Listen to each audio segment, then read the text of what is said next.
I think we will get started. We're still waiting on a couple of panelists, but hopefully they will be joining us in just a moment. But we'll get started and do some introductions and then start to get into the conversation. So this is the 2021 National Advisory Council Candidate Forum. We'll be hearing from the candidates for the new regional seats that are up for election right now. And everyone here is representing different, or is running to represent different regions. So most folks, and in fact, everyone on the call right now are not running against one another. They're all running for separate seats. So we're hoping to have sort of a collaborative discussion and just some talk about the future of the Code for America network and how Knack can support it, how brigades can support one another. But I'll start by introducing myself. I'm Will Pfeffer. I am a senior program manager on the network team at Code for America. I use he, him pronouns. I am located in Boston, Massachusetts, and I will turn it over to Melanie Mazanec, who is the co-chair of the National Advisory Council currently, to introduce herself and hand it over to the panelists from there. All right, thank you, Will, and welcome everyone. I'm Melanie Mazanec. As Will said, I'm currently co-chair of the National Advisory Council. I'm living in Philadelphia right now, and I use she, her pronouns. Ben, I see you're here. Do you want to introduce yourself, or our other co-chair, or are you? Okay, Ben is I think, oh, here we go. Hello, everyone. Thanks, Melanie. My name is Ben Treviño. Sorry to not be able to join by video at the moment. But I, along with Melanie, serve as the Knack co-chair. I'm really looking forward to meeting the candidates and hearing their platforms and having more conversations about Knack. I'll hand it back to you, Melanie. All right, thank you very much, Ben. All right, so the first question is hopefully an easy one. Introduce yourself. Who are you? What brigade are you from? And what seat are you running for? So I'll open it up, whoever can jump in, and then we can popcorn from there. I can start. Hi, I'm Mohith. I'm from St. Louis, Missouri, and my brigade is OpenSTL. And I apologize. Was there an extra question, Melanie? What brigade are you from, and what seat are you running for? So what seat? I'm running for the Central Midwest Brigades, representing the large brigades in the Central Midwest region.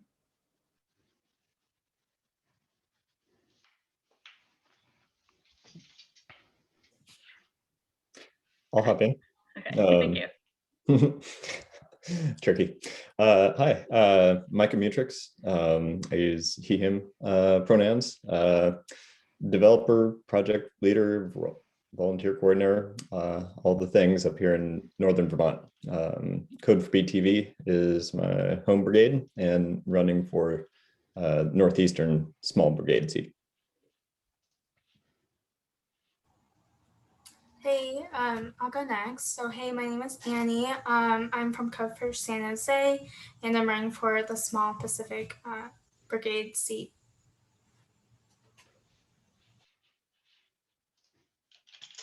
I can jump in.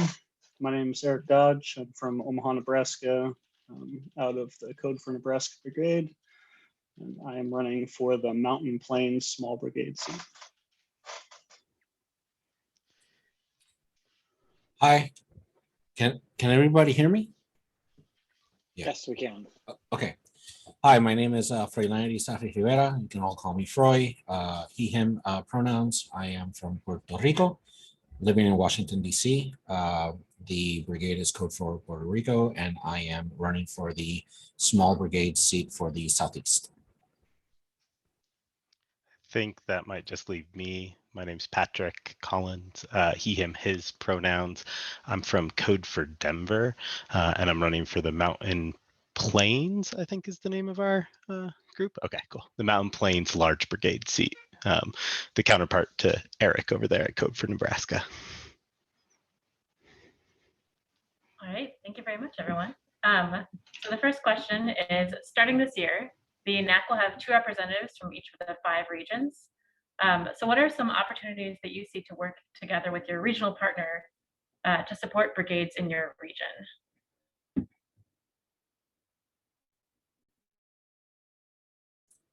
Is this ad hoc? Anybody can jump in? Yeah, I think we can let it be ad hoc so folks can have time to think if they need to. All right.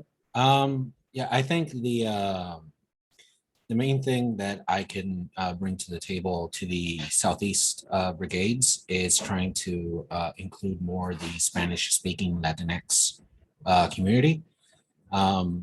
Being from a smaller brigade and Puerto Rico, there's a lot of, well, a lot of Puerto Ricans are in the mainland dealing with people back home, and there's this, we tend to speak Spanglish because we have the mix of people that are Puerto Rican that have never been on the island or that are raised in the US, so they only speak English. So our brigade works a lot in both languages.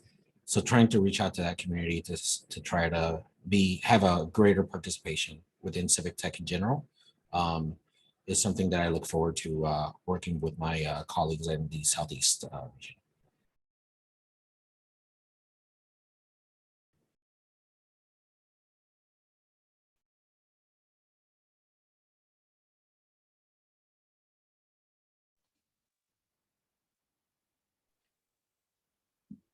Who would like to speak up? Oh, yeah. This is so. I'll repeat a little bit of the question. Some opportunities you see to work together with your regional partner to support brigades in your region. I'd like to go next. I think something that I've seen is the Midwest has has a number of smaller, like less. Even though I'm one of the larger, I represent the larger brigades. We have significantly less large brigades or large cities. So I think that's something that I would like to work with my regional partner with, is to kind of share projects or something that can be implemented in especially since it's the same region. It's something that we face similar problems, so similar projects can be implemented so that the work can be kind of, it's not just it's not like it's not really that you're isolated saying, okay, I only have maybe 2 or 3 members working on something. It's more of like, hey, a whole region's working on things together, so now you have 10, 15, 20 people working on like a platform project versus an individual project.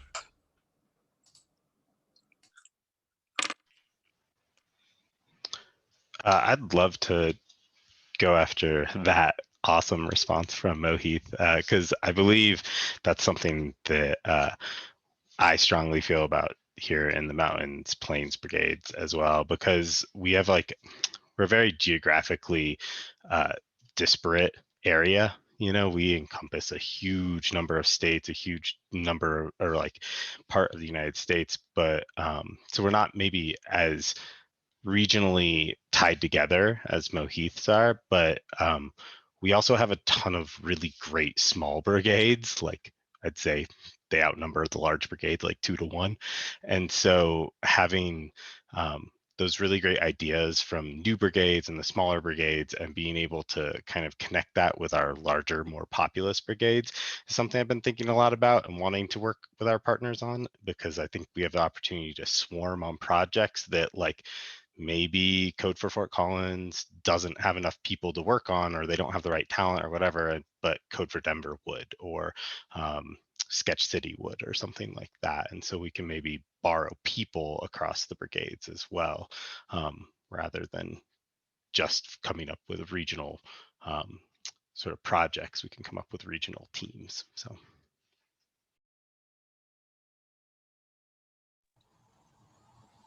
Yeah, I'd love to piggyback off of that. I think one of the major benefits that we can offer the other brigades are networking and knowledge sharing opportunities, right? Because we are such a large network. And so if we're all working on similar issues or even different issues, making others aware of that and seeing if we can brainstorm collectively.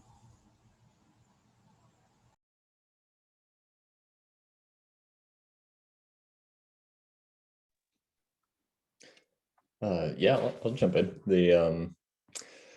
I mean, really the goal is cross brigade productivity in whatever sort of direction you want to prioritize. I think it's going to be, a bit of an experiment to see how the regional Knack pairing goes, simply because we haven't done it before. It'd be kind of new. One thing I'd like to do, hope to do, is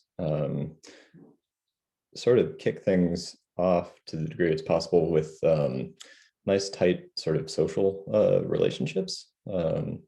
We've got all of this, momentum going from a lot of online sort of digital activity over this year, and a lot of, cross brigade sort of chatter. Thad and I were tossing around some Slack comments a little while ago about how great it would be to actually go visit each other when that's possible in the near future. Up in northern New England, we've got a good opportunity to use the Amtrak system to hit up quite a number of brigades and cities, including Burlington, way up in northern Vermont. Can be done. I think it'd be neat to organize some sort of I love the idea of like a bike tour trip between a few of the brigades and whatnot. But overall, sort of the social connections are really important gateways to the more sort of traditional project relationships. When you know somebody well, they just pop up in your mind, and easy folks to go to. So I'd like to see make as much of that happen as possible. And I'll also say that one thing I'm excited about the Knack sort of regional experience for is it for most of us, except perhaps Patrick and Erik, most of us are going to have a partner either in the large or small brigades that have been on Knack for a while, and I think that offers sort of a experience sharing opportunity too that could be really valuable. I like the idea of a real life whistle stop tour. Just for folks' context, the existing regional representatives, or the current regional representatives who are returning for another year, in the Northeast is Thad Karofsky. In the, I guess it was called Midwest at the time and it's called Central now, is Janet Michaelis, and Pacific is Bonnie Wolf, and then the Southeast is Tyreek Shepard. I see that Michelle, you have your hand up. Do you want to ask your question? I can allow you to talk. We can go to your question and then come back to the moderator questions. I was actually going to ask about connecting long distance, but people started talking about that, so I just forgot to lower my hand. Thank you. Great. I will actually lift up a question that John had asked in the chat in that case. How do you see the Knack and CFA projects relationship, i.e. CFA staff, developers working on particular civic tech priorities, coordinate versus work separately? CFA to support or step back to allow brigades to have strong local connections with government and community leaders? Or would it be something else?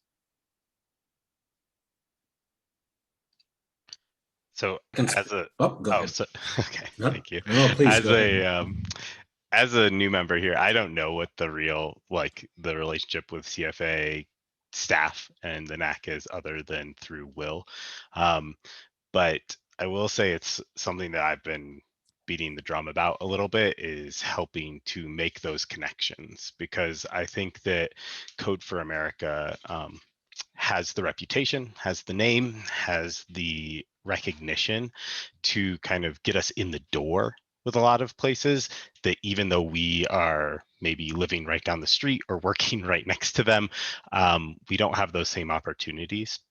And so something that I'm really hoping to kind of push for is that contact sharing, and as you say, kind of let CFA open those doors for us so that we can step into them, and then have Code for America maybe step back and not feel like they have to worry about us burning the house down or something like that. So it's a big priority of mine, at least.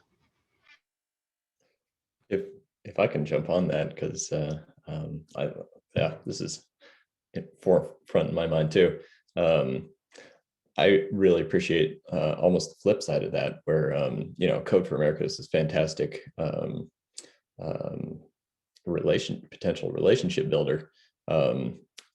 I think there's no one is well positioned to maintain and execute those relationships as local brigades.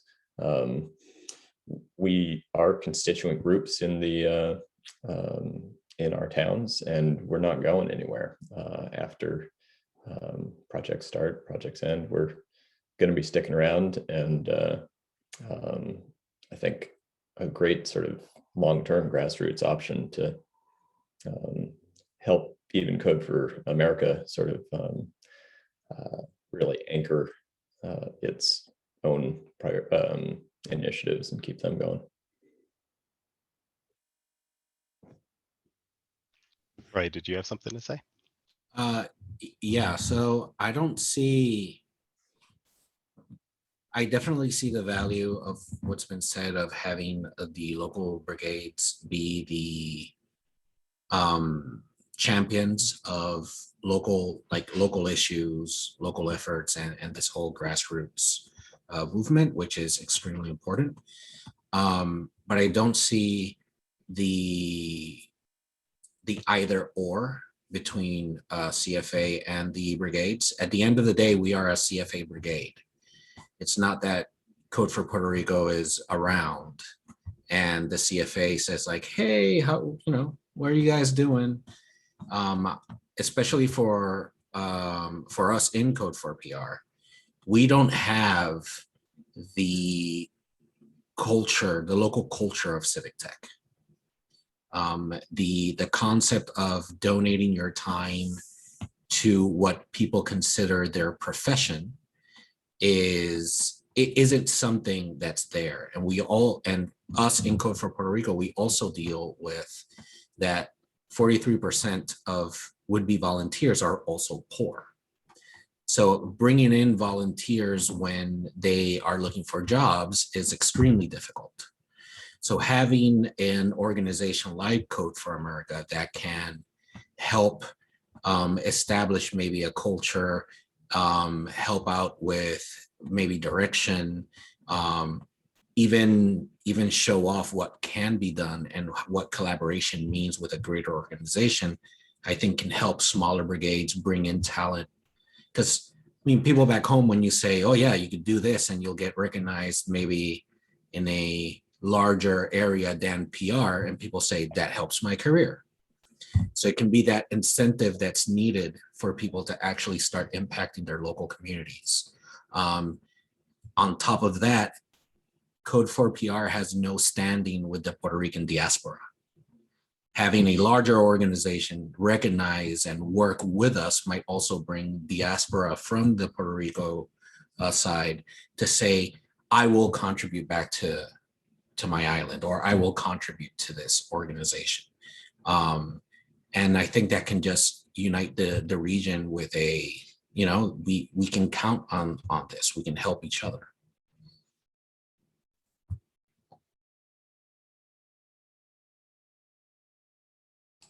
Yeah, that's definitely something that I've seen in my city as well. It's not so that's something that I feel like is as cross regional thing that we can kind of work on together as incoming Knack. But it's really that I think that what everyone, pretty much everyone, just summarize what everyone else already said, but yeah, how do we can we bring in projects and connections with that CFA has made, or just their work can get us, and then can we be those people where it's like, hey, CFA has so many different projects, and they're only kind of like, they're only an organization where now it's like you have this network of people who are willing to be in every single city, and then can we also help with like workforce development. So it's like the whole like pipeline of like work needs to be done, and there's people who need work or who's willing to do work, and how can we kind of link them together as yeah.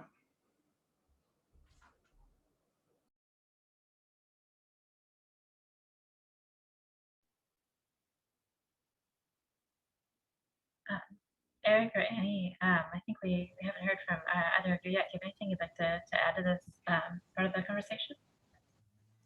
Yeah, so I guess not to repeat what everyone has already said, but I do think it, because CFA is that parent organization, that they could add a lot of backing and authority to help us broker those critical connections to make our projects successful. So I think that's awesome. And also then, being able to pass those projects onto brigades, because we are a more decentralized model when, there are so many CFA employees and they can only do so many projects. So I think that was all very interesting points. Something I guess I would love to see piggybacking off of like the network idea, and what can we do with the network. And so we have 85 different chapters across the country, and if we're facing similar problems, are there similar solutions that we can try to deploy, throughout that network, similar to like the VITA program. I would love to see more of that work. And then where does Knack fit in, brokering those conversations with each individual brigade and getting them involved. And I'll add, at Code for Nebraska, we've had CFA kind of step up and offer support for us in a number of ways. An area we've been focused on is marketing, and they've stepped up and offered help there. As well as I think just from a newer brigade, we've only been around for 6 months or so. Having that national organization to look to as inspiration has made it a lot easier to advocate for people to join and volunteer, and really kind of give them an idea of what's possible if they join the network.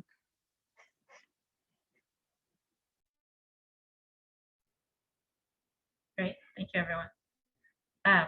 The next question is that large and small brigades face different challenges with capacity, project management, leadership, and a lot more. So how can large and small brigades act as a resource and support system for one another? And how have you worked with other brigades outside of your own brigade in the past? Yeah, I'd like to actually start with this. So it's very interesting because I represent large brigades, but in the recent times I've definitely felt as more of a smaller brigade. I mean we did go through a time of our lives last year, but and so one thing that I've seen is that, and what's been shown is that we don't have to be in the same city if we want to work together, right? And one of those examples is that I've talked to, and I've reached out to larger brigades to see if they can help me get volunteers, right? There are people who are willing to sit from anywhere and saying, hey, I just need some, I have some time, I need, just send me some GitHub information, and I'm willing to, do whatever you need, or any type of information, and I'm willing to help. So it's something that, so like in my case, like I've reached out to like Froilán, saying, hey, can you guys help me in the time where I'm going through some stuff, and so if we can get some volunteers, that'd be great. So that's something that I've personally benefited. So that's something that I would like to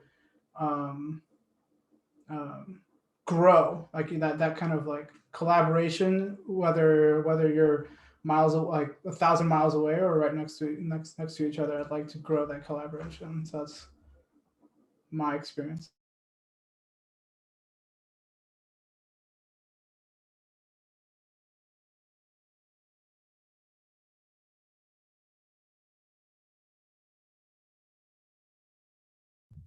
All right, I can jump in. I think the biggest advantage in having this this partnership of large and small brigades is the example that a smaller brigade that might be starting out, that people say, I have no idea what to work on. Being able to have that connection and say, the small brigade doesn't have anything that you feel is a fit for you. We have other partner large brigade of the same region that might have the same issues, that are working on it from a different angle, that you feel you can be, that you could help out there, and have that, then have that person come back to the smaller brigade with that experience, and then help others that are starting to join the smaller brigade and say, like, my experience is this, we did this way over here, and just bring that back. I think that's definitely a way that I see that large and small brigades can really benefit from each other. And also, I think the difference between a lot of the regions and between large and small are details, right? I mean, looking at the Southeast, for PR might be the smallest one, but we all suffer through hurricanes. Each and every one of us go through a hurricane to some degree or another, right? So that's something that can really, that shared experience can really help us, I think, push what regionally we need. And that partnership of having maybe Code for Orlando or Code for Miami helping Code for PR on the same project, I think can be incredibly beneficial for the whole region.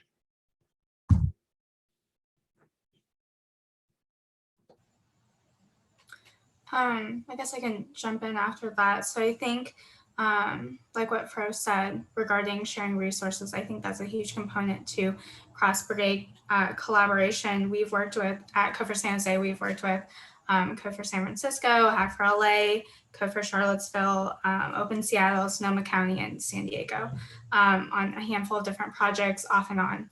And I think that was helpful, especially in our online virtual environment that we live in today. It was much easier to also broker. I think one huge component that I've seen work for at least Code for Charlottesville, which is a smaller brigade, is that I sat down with their co-captain and I was like, hey, at Code for San Jose, you know, I created this model for our brigade. I created a model for our leadership team, and you know, are you interested in applying this? Would this be helpful to you? And just like knowledge sharing with him, how to recruit core team members, how to build out that core team, what does that look like, and just basically letting him copy what I've done at Code for San Jose. I think John may have had a good experience with that. At least that's what he told me. I think that that's a great example of how small brigades and large brigades can work together. And I know that this is one of the priorities of the Knack in general, is kind of helping us not all do the same like startup work, right? Like not all have our own onboarding processes, not all have our own meeting chat programs and everything. Although I think we're the Code for Denver is the only one who's not using Slack. So, but I think that something that we here, at least in Colorado, have tried to help with is through events, especially the National Day of Civic Hacking. A couple of years ago, we partnered with both our other Colorado brigades here with Code for Boulder and Code for Fort Collins. And I could see that, you know, events, especially from a place like that doesn't maybe like that's geographically close, but doesn't have as much of a population, you can share a lot of those efforts in putting stuff together and making sure it's the biggest, best event that you can have. The other thing that we've done a lot with is that knowledge sharing. not just like onboarding and stuff, but also like requesting people from other brigades in our region and outside of the region come and tell us how they did something, right? So Beta NYC has a program called Radar, which is a data request program for anyone to come to their website and say, hey, we need help, you know, cataloging this data, we need help mapping it, we need help doing something like that. Kind of like a smaller project for a brigade like Beta NYC, but that would be a project that Code for Denver or people probably in other brigades would be really, really excited to work on and could spin up pretty quickly. And so we have them come around and share how they did things and how they're how it's going, those kinds of stuff. And same with Code for Tulsa. We had Carlos stop by and talk to us about a SNAP program that he ran, and wasn't just like, hey, here's the GitHub, like here's how to clone it, here's how to fork it.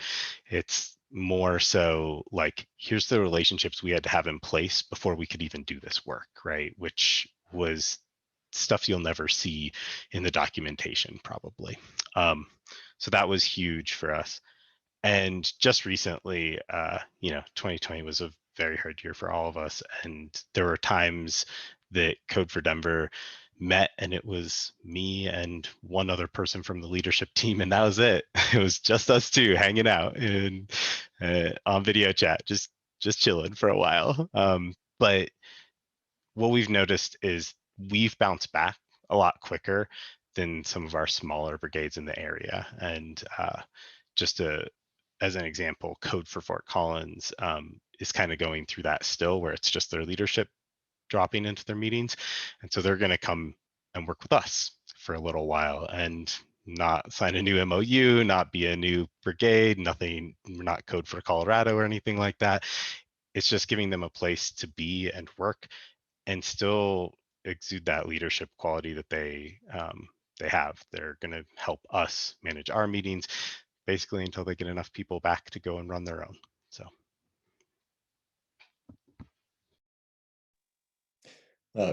Patrick, I love that. I hadn't heard that was the plan, and I think that's a great thing for you know, for brigades to be doing. That sort of partnership just makes so much sense. You know, in a lot of ways, you know, I understand the reason we often talk about large brigades, small brigades. Just to mix up the conversation a little bit, I'll toss out that when it comes to support and resources, it's certainly not a one-way street there. Every brigade has their own successes, right? And with each success or good idea is at least an opportunity to share it in another place if it's appropriate and suitable. Along those lines, you know, our brigade, Code for BTV, has been having a lot of success in expungement, an expungement tool that we've been using with our local legal aid clinic, and we're getting pretty close to the point where it's something that could be shared out, and it you know, the first time you try to do a redeployment, you just see how it goes. Who knows? But it's not a large brigade, small brigade divide. You know, in this case, it would be a matter of which state is appropriate and what sort of partners are available. And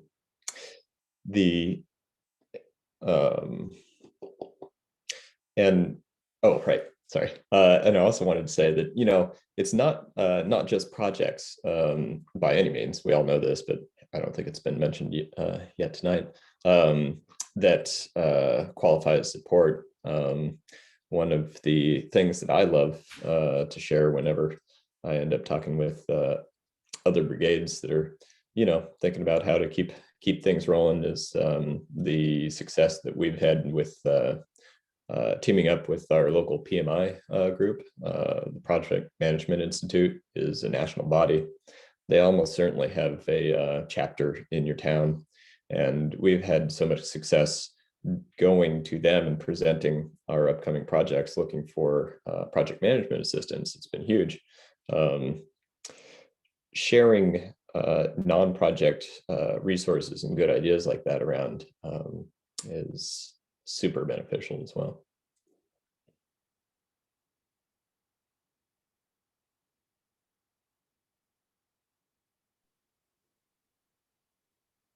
I want to leave some space for everyone else to speak up about kind of large and small brigades and how we can collaborate and support one another. Any other comments on that one?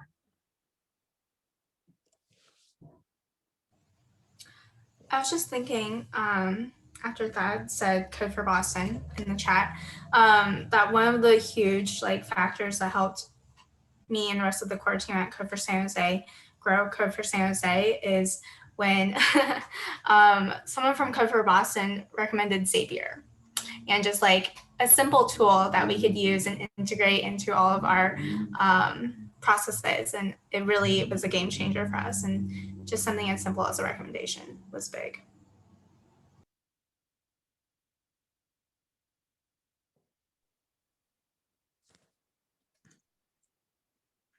All right, thank you all so much. I'm seeing a question in the chat from Janet. What set of resources would you like to see Code for America provide for all brigades to support both communications and development work?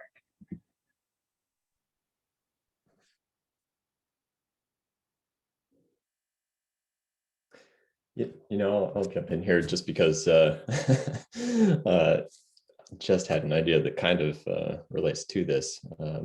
And going back to small brigade, large brigade question, I was thinking, it's also interesting to ask not just how can small brigades help large brigades, but how can the Code for America fellowship program help the brigades and vice versa. I don't want to overspeak here, but from the limited conversations I've had in the last couple of years with fellowships, it does seem like the fellowship program has been getting a little bit more distance from the brigades. I think at this point, fellowships don't necessarily have to have any association with the brigade. I think between the locations they occur in, the projects they have, the people that are being used, and the sort of purposes, the initiatives of the fellowships, there isn't necessarily a direct tie between brigades at this point. And I say that then thinking about the brigade project stand-up from the other night, where a fellowship team of 3 in Santa Clara, I think, ended up creating a brigade as part of their work. For me, it just kind of underlines Santa Barbara. Thank you. For me, that underlines the fact that there is there's just sort of there is value there, right? And it's kind of a matter of recognizing how much synergy and value there is, and finding ways to say we should be doing this. Let's not miss out on this opportunity. That's exactly how Code for Puerto Rico started. The fellows went there are regions in our country where civic tech is not part of the local culture, and having an organization bring that. I've had people ask me, wow, you can really do that? I'm like, yeah, you can scrape a government website. You absolutely can. And what if I get in trouble? Well, you're not going to get in trouble. Just don't do anything. If when in doubt, don't do it, but you're not going to get in trouble. And having the fellows come in and just push the brigade when it was founded was a huge help. And this was back in 2014. It's how we got started. It's how we got co-working spaces interested to give us space. in the first place. So yeah, I think I think that's a great point. That would be huge help, maybe for starting a brigade, or even existing brigades that are having trouble like picking up and getting people interested.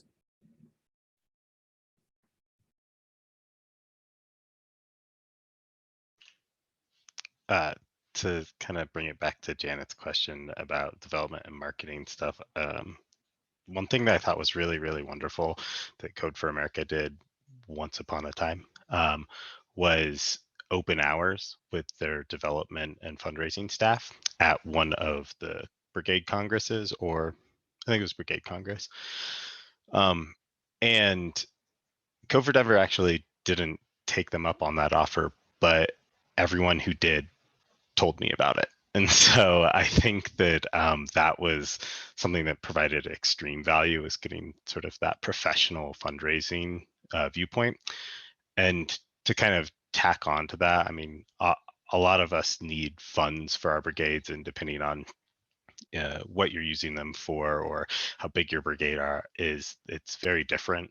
And I think understanding and kind of helping us as brigades understand and figure out the level of professionality that we're going to have, if we're going to be a beta NYC, or if we're going to be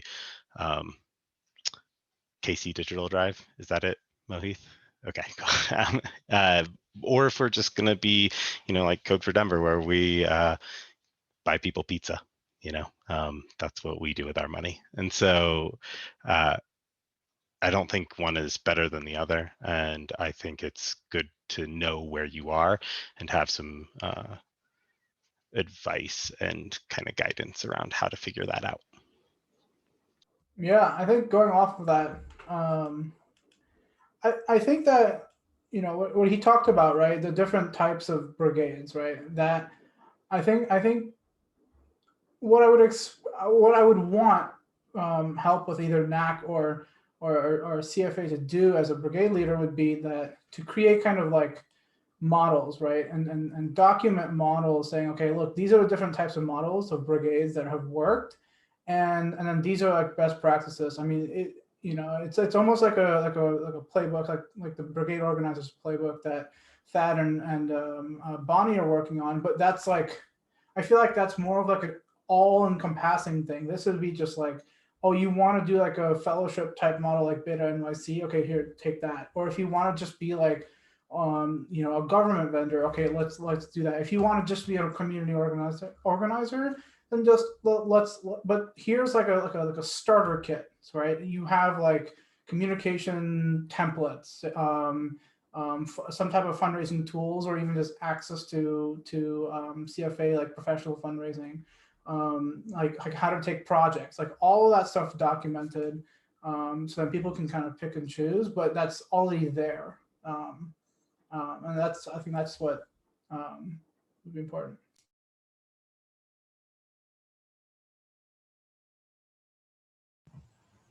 Yes, I love that idea of having a playbook for different types of organizations or different types of brigades. I think that was right on the head.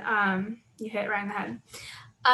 So I think it would be really great, on top of like that operational aspect, that if Code for America could establish relationships with like Airtable or like Trello, who require us to be nonprofit certified in order to get discounted rates.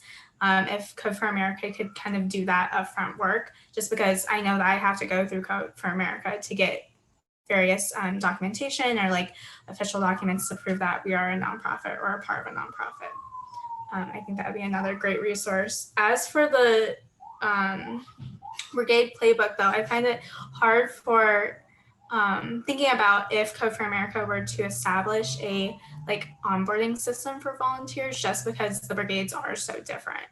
So I think some things are good or decentralized rather than centralized.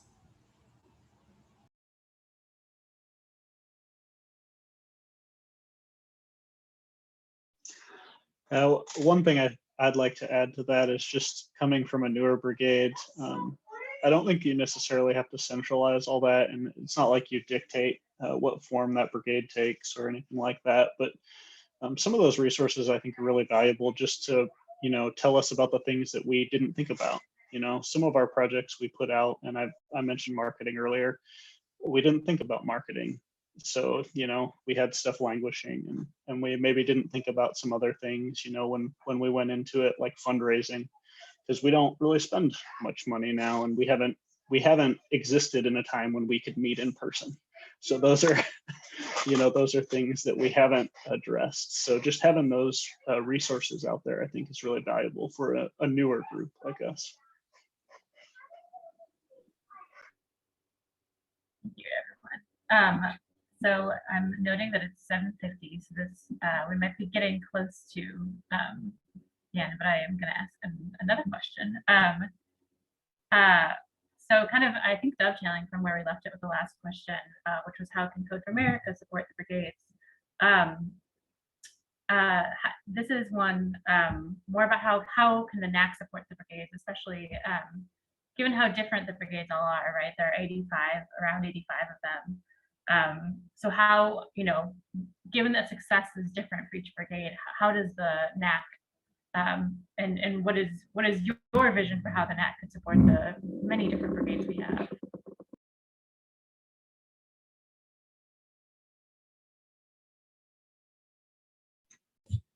I'll go back to the relationship building part.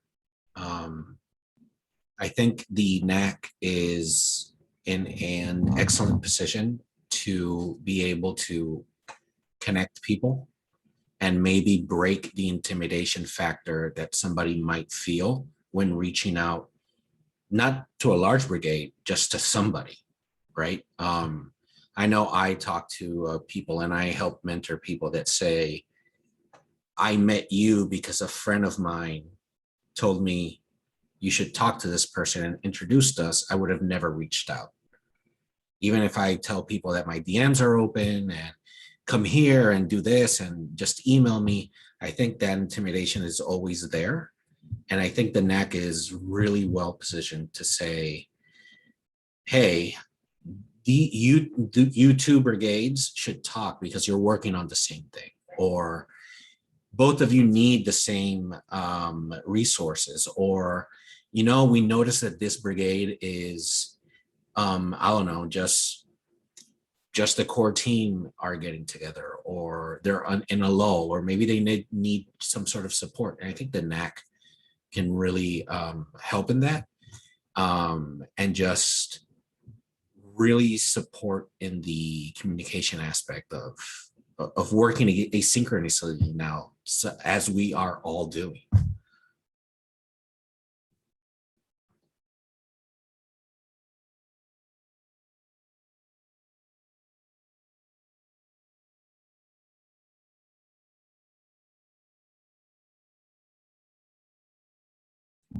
And I'll add one more thing, because this is close to my heart. I feel that the Knack can also break the language barrier, which is something that we're not talking about a lot. We are a multicultural, multi-language country. And just having a resource that can say, hey, Code for Denver, I know people in Code for Puerto Rico that can translate things for you. We have a project that still needs translation right now, so we're into that. Yeah, I think that would be huge. I mean, the current code of conduct, I translated the current code of conduct. There's no reason why the Knack can't make those connections and break the intimidation factor even more, especially in areas where people that are Spanish speakers don't want to speak Spanish because they don't know if that can get them into trouble, right? For whatever reason, be it true or not, I think that's something else that we can help, and that can make us as a civic tech org more inclusive and really impact communities that we might overlook. I think those are really great points. The one thing that I want to add on there, and Melanie, this is close to your heart, so here it comes, is I think Code for America could really help us, like reviewing a lot of our projects for things like accessibility standards or big kind of things that we don't have a lot of experts in here on the ground. Even in a large brigade, representing a large brigade, we don't have a ton of people that know about accessibility, and as Froy said, about like language and translation, and anything we can do to kind of support that, not from like a big brother perspective, but from a like, hey, we can help out. I think that would really help.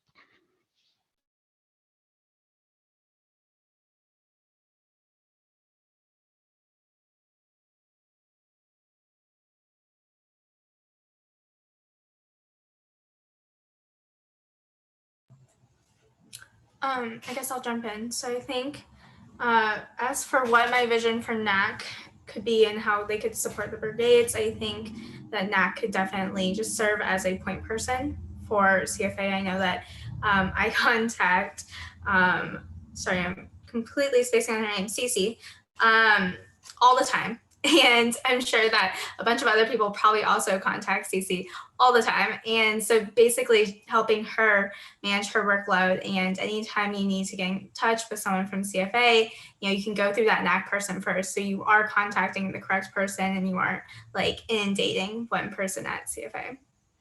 I think that could be a huge plus, and sort of, a two-way street.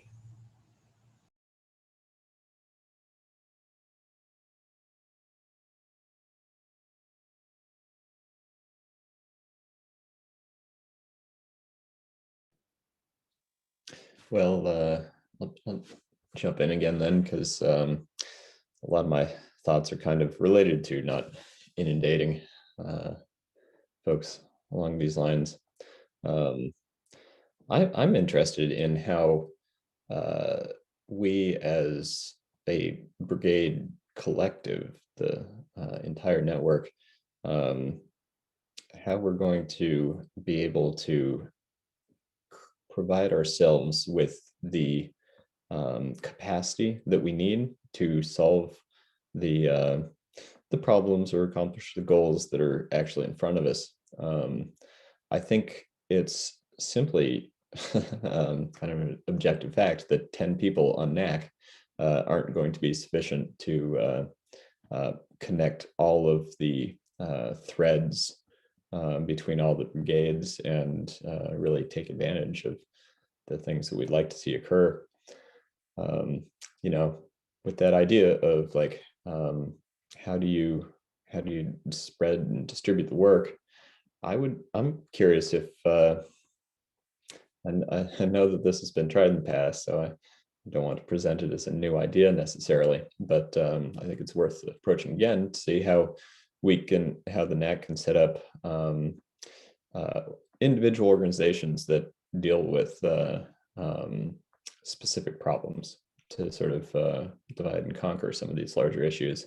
I think it'd be super cool if there was a body, a group, a committee, however you want to slice it, that recruited folks with great translation skills across all sorts of languages. I know in Burlington, we're a refugee resettlement city, despite being super tiny, and pretty much everything that our local government has to do should be translated into I want to say 36 languages, and it's really not something that Burlington is well equipped to do, and it's not something the Code for BTV is well equipped to do, and it's not something that the Knack is going to accomplish. So looking forward, I really wonder how we can create sort of supporting structure to accomplish all the things that we want to do.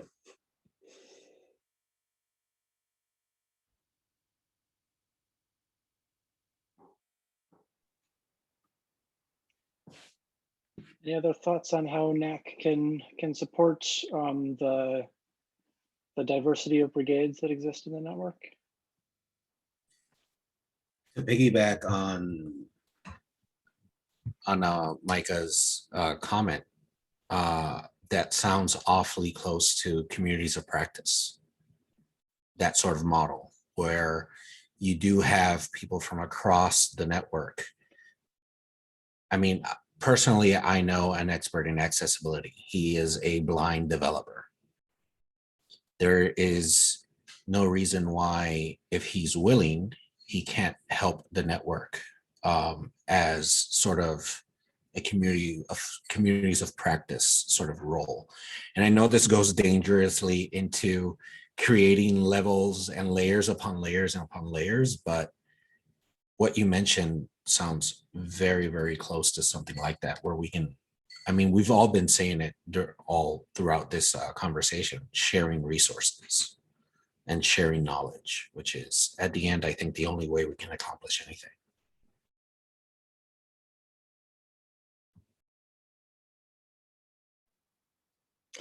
I'll just, I agree that, you know, it can sound dangerously close to creating a dense bureaucracy. But looked at it through another lens, you know, what if we could compare this idea to that of individual semi-specialized brigades? That's not something new. Need it be a it doesn't necessarily need to be a brigade that is geographically co-located, and it doesn't necessarily have to be a physical brigade either. A community of practice is not a neither good nor bad. It depends on how it's executed.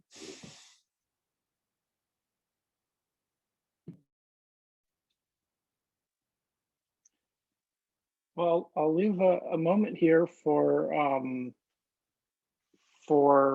anyone else who has thoughts there, and then I'll move in. I have one sort of quicker question, and then I think we'll wrap up for the evening. Feel free to jump in if you want to add your thoughts about that last question. I will assume not. I want to acknowledge the what Thad had posted in the chat there. There's a question in the Knack ballot based on the network revisioning work that's been happening, and it's a question to rank to rank in sort of priority order 3 different visions for the CFA network going forward. I think I'm not going to ask the panelists to rank those right now. I would want to give them a moment to look over those three ways of thinking about it. But I certainly encourage everybody to take a look at that question in the ballot. But I want to close with just a sort of a lightning round question or a quick answer question. So for you personally, or in your brigade, or just in the network in general, if you had more time, more people, more resources, more project managers, just more capacity in general, what's a project or even just an issue area that you would really like to do something with? Yeah, I think data. I think organizing data is something that is like an international problem, especially public data. So like in our thing, like, you know, working with our city and county and on, you know, setting up an open data standard as well as cleaning current data. I think that's the main thing that and we can build any tool we want, right? But it's not going to work unless we have the correct data feeding into it, and it's not going to be effective unless we have data. So that's something that I would put a huge emphasis on.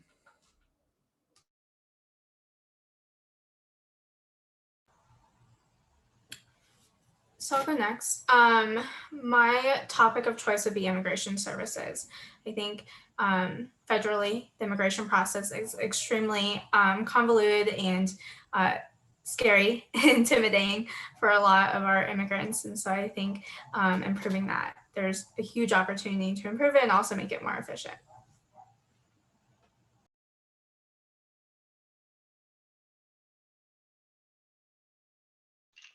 I think I would probably prioritize. Oh, my dog just started barking. I'm going to go later.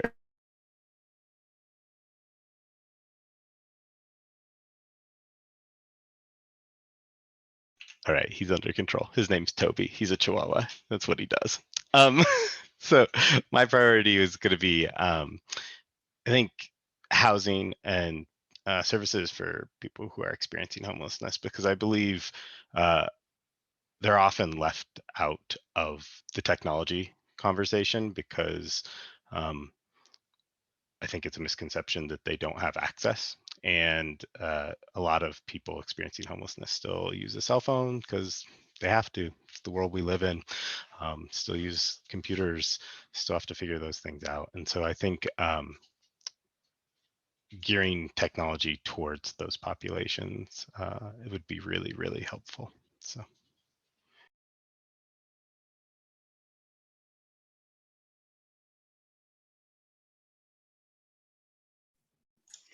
That's I'll just piggyback on that one.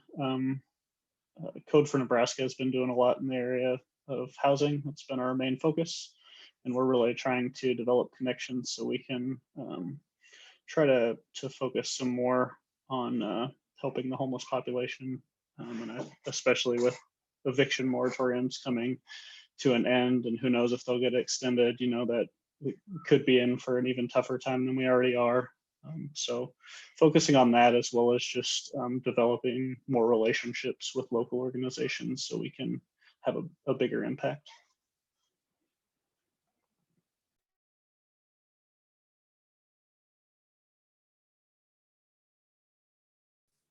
So if I had my way, it would be data liberation, data literacy, and I hesitate to say government lobbying, but unfortunately in Puerto Rico, it's pretty close to that because of the lack of understanding of data and the need to have public data.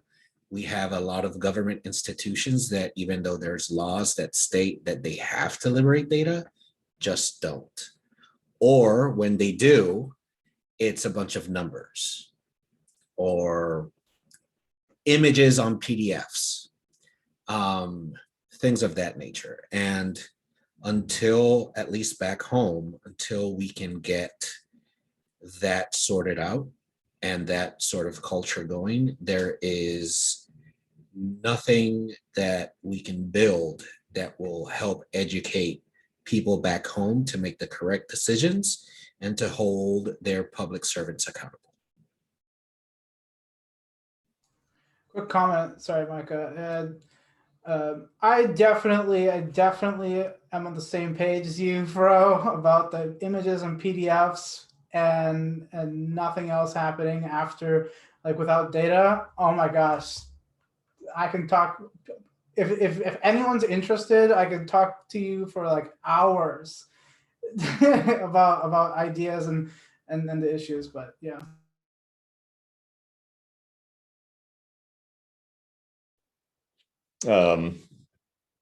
Yeah, all right. The on when I think of sort of a topic area, my personal sort of activity and attention has been sort of going in the legal justice direction for a little while.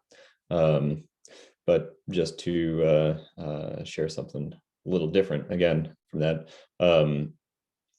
I really like looking out into our community and finding the organizations that are just killing it and asking them, like, what can we do for you?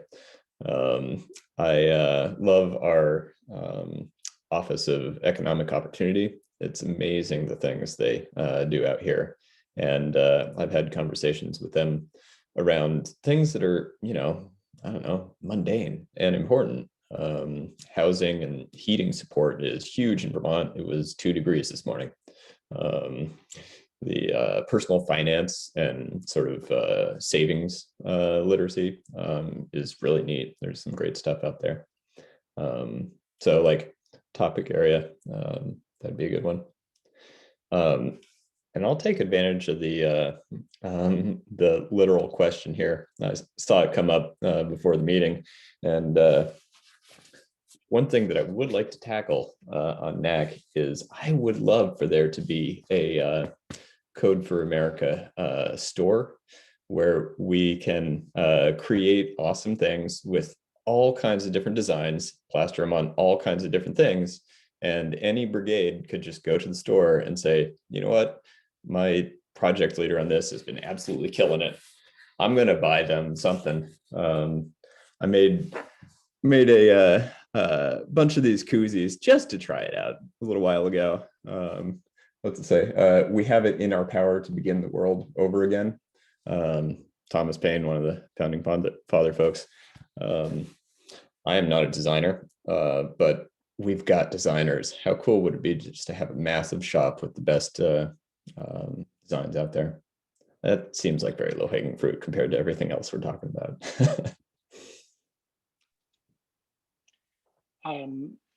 If you'll allow me an extremely brief personal anecdote, I think that how well CFA does in terms of laptop stickers is like a big part of what got me interested in this whole community to begin with. So I very much relate to that. Well, I think that is about all we have time for tonight. But I want to thank everyone who signed on to listen, and especially to thank all of our panelists, both for being here tonight and also for stepping up to support the network and support the brigades and to be leaders in this. You know, it's doing a lot of volunteer work is a lot, and I appreciate all of your energy, and I know others do as well. So thank you all, and thank you to Melanie for facilitating this with me. Melanie, do you have any closing thoughts? I have no closing thoughts. Thank you all so much for being here. I really appreciate this time together. And thank you both for co-hosting.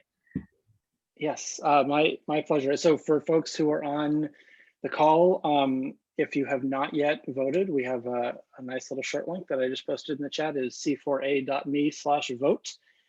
Make sure you get out and do that, and make sure that you get folks in your brigade to do that as well. But thanks everyone. Have a great night.